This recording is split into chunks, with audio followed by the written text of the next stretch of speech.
Malcolm Subban, finally cut from the Bruins organization with a waiver claim from the Golden Knights on Tuesday, was never a bad first-round pick for the Bruins. The idea that he was just that is something that's often falsely hollered about when dumping on the Bruins for selecting Subban with the number 24 overall pick back in 2012. Forget the 2 disastrous NHL starts and early exits. Forget the stop-and-start development that essentially made him the organization's number 4 netminder in his 4th pro season. As tough as that may be, just throw that all out the window for a moment, and try to simply remember where the Bruins were when they drafted him. The Bruins were just 1 year removed from winning the Stanley Cup. Tim Thomas, who had opted to skip the team's White House visit earlier in the 201,112 season, was approaching 40 and had told the Bruins he was walking away from hockey. Thomas discovered a love for Facebook that year.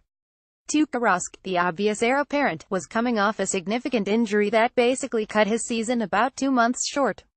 And the pipeline with Anton Khudobin, Nicklas Svedberg, and the still-in-college Zane McIntyre in town was barren when it came to potential long-term solutions. So Subban, even in the first round, fit a need. And with the glow of their cup win still very much in the picture for a franchise that was seemingly tortured for 39 years, a gamble on such a talent. Subban's athleticism and quickness remained an absolute delight to watch. Even when the mental parts of his game struggled, was worth it. At the very worst, the Bruins imagined Subban would develop into a capable goaltender and put the Bruins in a situation similar to the one the Canucks had with Roberto Luongo and Corey Schneider back then. You would assess where the veteran Rask in this case was going as he aged, where the youngster Subban was trending, and then make a call. Oddly enough, the Canucks found a way to lose both of those goalies, so maybe it was a flawed plan from the start in some respects. And much like it failed to work for the Canucks, the Bees' future plans in net did not work out as originally projected. But it also wasn't anything close to the disaster Vancouver became, nor did the black and gold leave obviously better players on the board. The best goaltender of the 2012 draft class to date, Pittsburgh's two-time Cup-winning netminder Matt Murray, went at number 83 overall.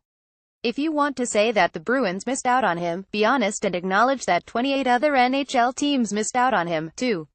Multiple times. The draft's second-best goaltender, Lightning netminder Andrei Vasilevsky, went 4 picks before Subban, at number 20. So barring a trade-up to draft him before the Lightning grabbed him, the Bruins never had the chance to get him. While we're here and revisiting history, here's something for the crowd that says they should have picked anything besides a goaltender in the first round. Of the next 25 players picked after Subban, 23 are positional players.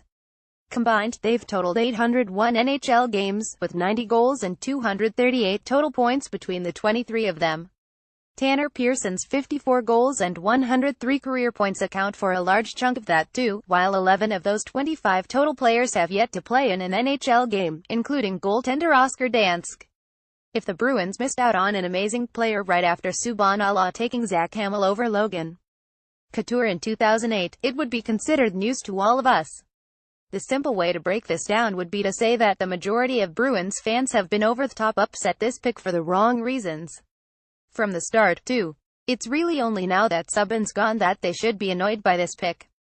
Doomed by the system and Subban's pro experience to date, the Bruins were essentially forced to bail on a 23-year-old goalie after the best camp of his pro career. .23, mind you, is not the age that you should typically give up on a goaltender becoming something, especially when considering the raw physical attributes of Subban.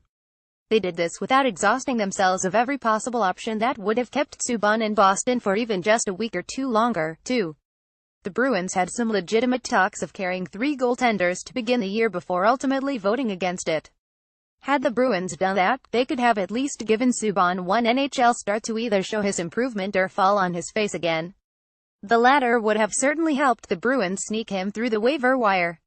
It would not have further killed his trade value, either, as Don Sweeney admitted that Subban did not have any trade value to begin with, as everybody knew his waiver situation and the lack of success. Subban was a mess in his NHL cameos, and nobody can deny that, but the Bruins rarely did anything to help him in that regard. They first fed him to the Wolves of the Blues, a team that had dominated on home ice in 2015, and then hoped he could will an early-season Bruins team allergic to scoring goals to victory one night last season. That should add to the frustration of what basically became 4 wasted years.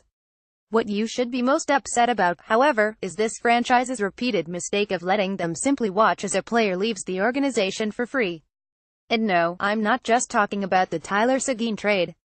Over the last 3 years, the Bruins have lost Louis Eriksson to unrestricted free agency. They should have figured out where the sides stood on a potential contract extension and then made the difficult decision to sell high and recoup some lost assets at the 2016 trade deadline. Dennis Seidenberg to a buyout that bit them last season, failed to issue qualifying offers to restricted free agents like 2011 first-round pick Joe Morrow only after destroying whatever trade value he had, and winger Brett Connolly, a player the Bruins traded 2 second-round picks for, let Colin Miller take his talents to Vegas via the expansion draft, and saw Seth Griffith and Subban depart via waivers. The last time you saw this impossibly poor job of asset containment was when the Indominus Rex ruined just about everybody's weekend on Isla Nublar. Say what you will about these players' overall fits within the Bees' future, and feel free to quickly point out their lack of a franchise-altering impact in their stops after Boston, but that's a significant level of talent to simply abandon without a single thing in return. And a number 24 overall pick and 5-year investment level of talent, most recently.